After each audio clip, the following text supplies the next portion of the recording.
What Fox Television told us was that we were just the people to be the investigators. Do any stories you want, ask tough questions, and get answers.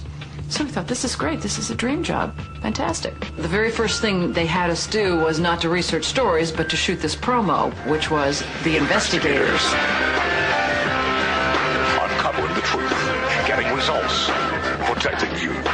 And they had a film crew and a smoke machine, and we were silhouetted. Investigative reporter Steve. One of the first stories that Jane came up with was the revelation that most of the milk in the state of Florida and throughout much of the country was adulterated with the effects of bovine growth hormone, the artificial hormone that farmers were injecting into their cows so that they would produce more milk. With Monsanto, I didn't realize how effectively a corporation could work to get something on the marketplace. The levels of coordination they had to have. They had to get university professors into the fold. They had to get experts into the fold. They had to get reporters into the fold. They had to get the public into the fold.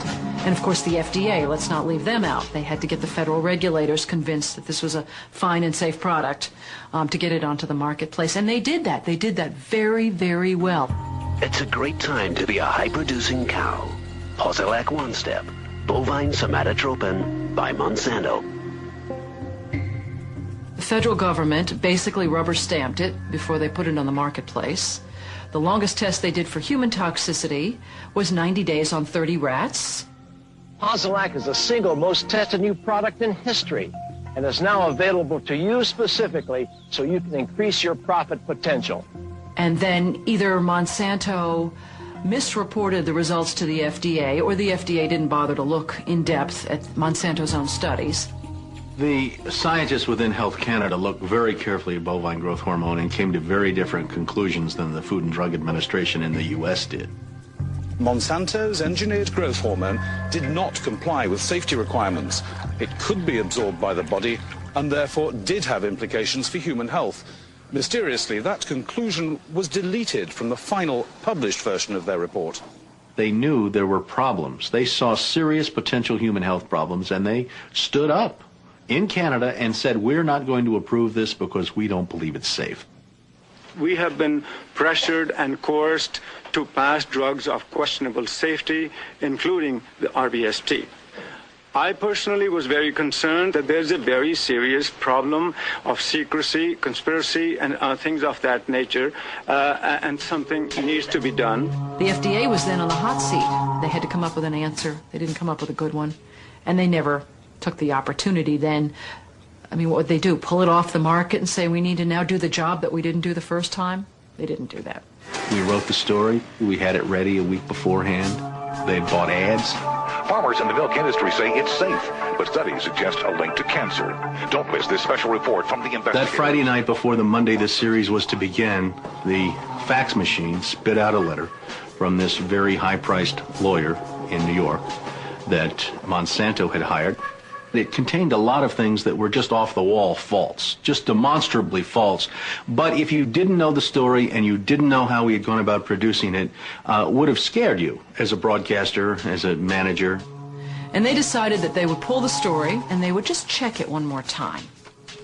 But the bottom line was that there was no factual errors in that story. Both sides had been heard from. Both sides had had an opportunity to speak. 1 week later, Monsanto sent the second letter. And this was even more strongly worded. And it said there will be dire consequences for Fox News if the story airs in Florida. And this time they freaked. They were afraid of being sued, and they were also afraid of losing advertising dollars at all of the stations owned by Rupert Murdoch. And he owned more television stations than any other group in America. And that's 22 television stations. That's a lot of advertising dollars for Roundup, aspartame, NutraSweet, and other products. So we got into a battle, and the first deal was the new general manager. And his name's Dave, and Dave is a salesman, and, you know, he'd pump your hand. How you doing? How you doing? Called us upstairs to his office, and he said, what would you say if I killed this piece? What if it never ran? And we said, well, you know, we wouldn't be very happy about that. And he said, well, I could kill it, you know. And we said, yes, of course, you're the manager. You could kill it. It would never air. And he's hemming and he's hawing and he's back and he's forth. And we couldn't figure out, what is this all about? And finally he blurted out, look, would you tell anybody? You know, I said, I'm not going to lie for you. about a week later, calls us back to the office and says, okay, we'd like you to make these changes. In fact, you will make these changes. We said, well, look, let us show you the research that we have that shows that this information you want us to broadcast isn't true. To which he replies, I don't care about that. I said, pardon me? And he said, that's what I have lawyers for. Just write it the way the lawyers want it written. I said, you know, this is news. This is important. This is stuff people need to know. And I'll never forget, he didn't pause a beat, and he said, we just paid $3 billion for these television stations. We'll tell you what the news is. The news is what we say it is. I said, I'm not doing that. And he said, well, he said, if you refuse to present this story the way we think it should be presented, you'll be fired for insubordination. I said, I will go to the Federal Communications Commission and I will report that I was fired from my job by you, the licensee of these public airwaves, because I refused to lie to people on the air. And it's thank you very much. You'll hear from us right away. Well, 24 hours came and went and we didn't hear a thing. And about a week later, he calls us back, and now we've changed strategies. How about if we pay you some money and you just go away? And I said, how much money? Because, you know, when somebody offers to bribe you like that, I always want to know if it might be worth it. He was going to offer us the rest of our year's salary if we agreed not to talk about what Monsanto had done, to not talk about the Fox corporate response in suppressing the story, and to not talk about the story. Not talk about BGH, again, anywhere. Not take the story to another news organization. Zip up. I said, you mean if I want to go to my daughter's PTA meetings and explain what's in the school milk at the school lunch program? I can't. No. You can never speak about this anywhere. And Steve says, okay, write it up. And I'm like, write it up? What are you talking about? Write it up. And I didn't say anything. And Dave, he wrote it up. And he FedExed it to us a couple days later. And he said, are you going to sign? And we said, nah, Dave, we're not going to sign that. And he said, well, send it back, okay? I said, no, Dave, we're not going to send that back. It was, okay, we can't buy you out. We can't shut you up. Let's get the story on the air in a way that we can all agree it will go on the air. And we started rewriting and editing with their lawyers. Well, during this 8-month re-review process, I say jokingly, they did things like, for example, they wanted to take out the word cancer. You don't have to identify what the potential problem is, but just say human health implications. Any criticism of Monsanto or its product, they either removed it or minimized it. And it was very, very clear, I would say, almost every edit they made to the piece, that was the aim. And we changed this and this and this, and then that wasn't good enough. Okay, now change this and this and this. Now change this and this.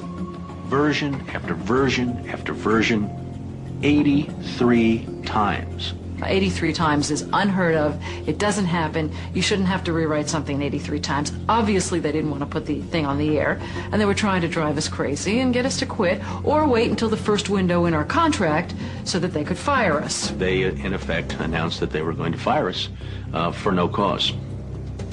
Well, this was a little much. And Steve wrote a letter to the lawyer in Atlanta, whose name is Carolyn Forrest, the Fox corporate lawyer. And I said, you know, this isn't about being fired for no cause. You're firing us because we refused to put on the air something that we knew and demonstrated to be false and misleading. That's what this is about. And because we put up a fight, because we stood up to this big corporation, and we stood up to your editors, and we stood up to your lawyers, and we said to you, look, there ought to be a principle higher than just making money. And she wrote a letter back and said, you are right. That's exactly what it was. You stood up to us on this story, and that's why we're letting you go. Jane sued Fox under Florida's whistleblower statute, which protects those who try to prevent others from breaking the law. But her appeal court judges found that falsifying news isn't actually against the law.